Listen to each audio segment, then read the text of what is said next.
I could become angry when the money changers are giving it to me. I agree. And the money changers now are in charge of every temple in Athens, in Rome, in Washington. It's the bankers, the criminals that Christ violently beat out of the temple that are ripping this nation and the world apart. They're open criminals. Because they're money junkies. They're addicts. They can't get enough.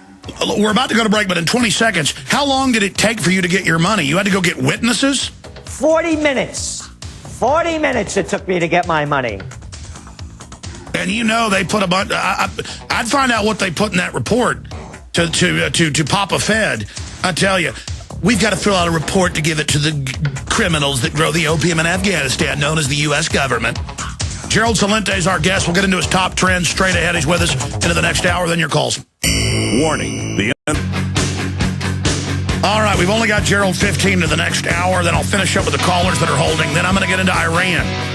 And boy, they are really trying to prod Iran into action. Iran's doing a bunch of drills in the Strait of Hormuz. I've got Ron Paul news and a bunch of other economic news. Gerald Celente is our guest. You can subscribe and get the new 2012 journal that's just coming out at trendsresearch.com. Also, if you go to Infowars.com, we've got 3 new films we're carrying. We've got A Noble Lie, Oklahoma City, exposing that false flag event like no other film's ever done. Scientist Under Attack, Genetic Engineering and the Magnetic Field of Money, where they persecute these scientists, very powerful. And Outside the Law, Stories from Guantanamo. By the way, has Obama signed NDAA yet? Guys, Google Obama NDAA. He's supposed to sign it today or tomorrow. He says he's going to sign it. We're going to get more trends from Gerald here in a moment. And it is your purchase of the books and videos at Infowars.com that funds much of this growing media operation in the face of the globalist, in the face of the money junkies, the criminals, the money-changing cartel, the Ponzi operators. But don't forget, we also have the Everything Special. You can get all 18 of my films for 70+% off, $99.95 instead of $360 at Infowars.com. That special is going until the end of the year, and I want to thank all of you for your support. Okay, going back to Gerald, we only got about 5 minutes in this little segment, and the next hour starts. Let's start getting into more of your economic trends, Gerald. Economic martial law, they're even calling it that now. Months and months after you first started using that about a year ago, they're calling it that in multiple states now. Yes, and when you have to really look at what's going on over in Europe, Hungary is a real close one to watch. They're in real financial trouble. They can't even meet the IMF, the International Mafia Federation's demands to get more money. So their liberty is gone. Freedom of the speech, they're taking over. This new government is taking over the government. So that's a model to watch. Because all throughout Europe, what they're doing, as the economic systems collapse, they're throwing more and more actual martial law on top of the people to keep them in control.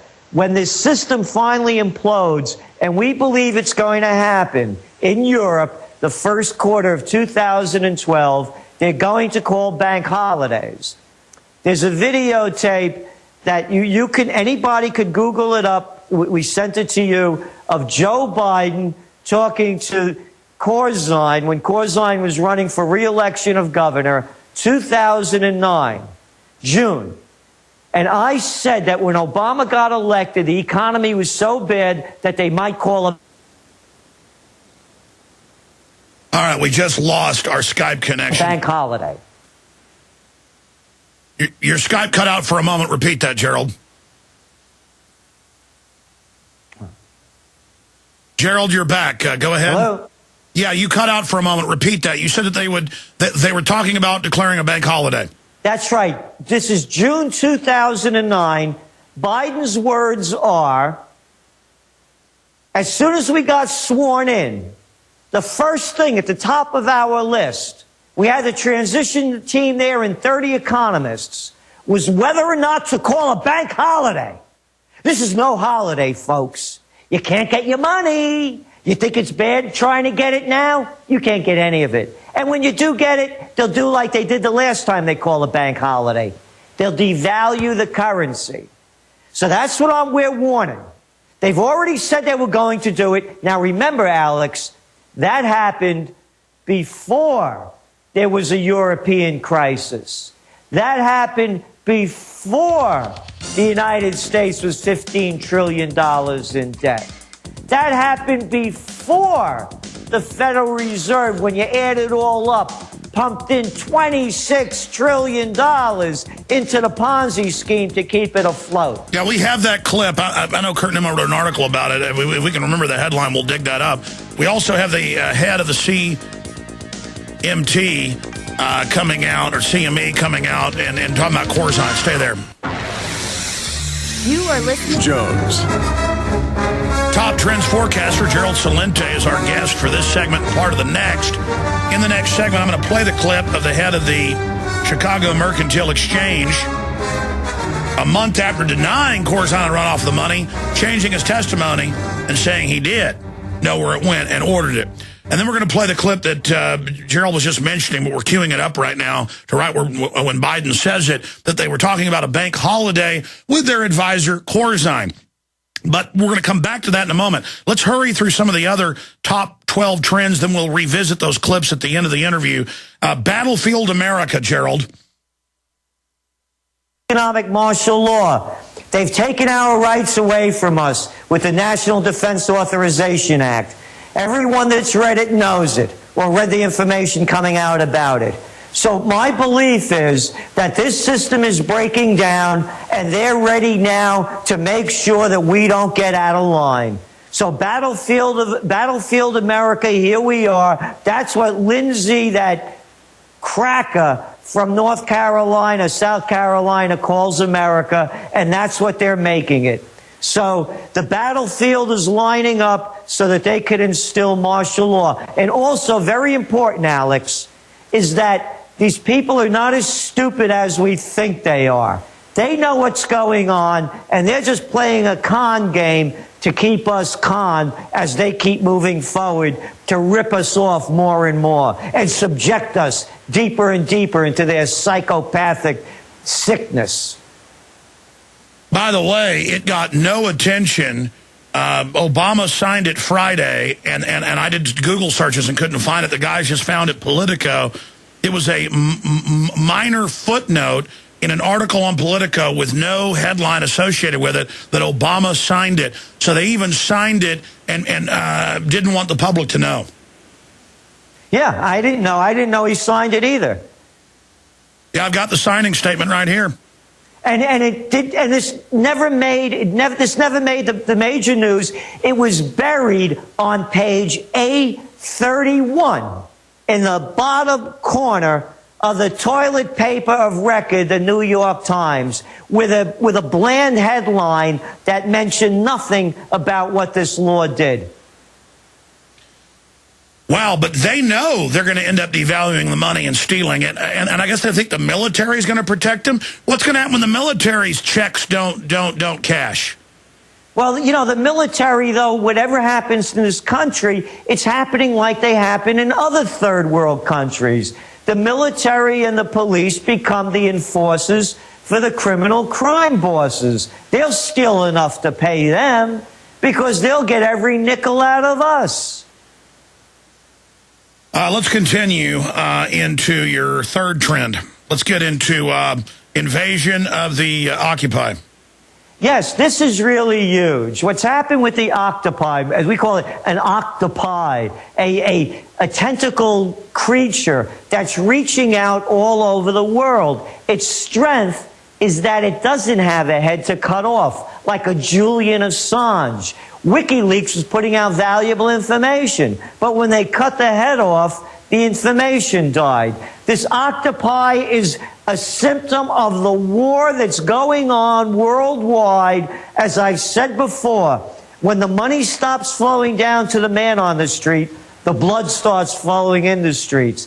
These octopi are in 80 countries, in 1,200 different cities. They're going to continue. And when you cut off one tentacle, another one grows and the old one regenerates. This is the beginning of that movement, Alex, that may change things in another direction. Okay, let's race through the other 7 or 8 points: climax time, technocrat takeover, repatriate, secession obsession, safe havens, Big Brother internet, direct versus Fox democracy, alternative energy 2012. Stay with us. We'll be right back. Final segment with Gerald Celente.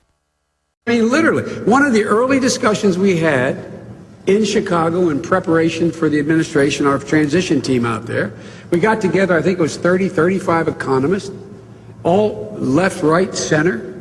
And what did we talk about? The first question they wanted to raise with us is whether we might have to call a bank holiday on the day after we were sworn in.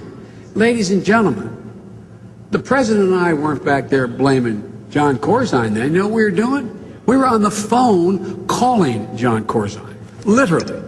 I literally picked up the phone and called John Corzine and said, John, what do you think we should do?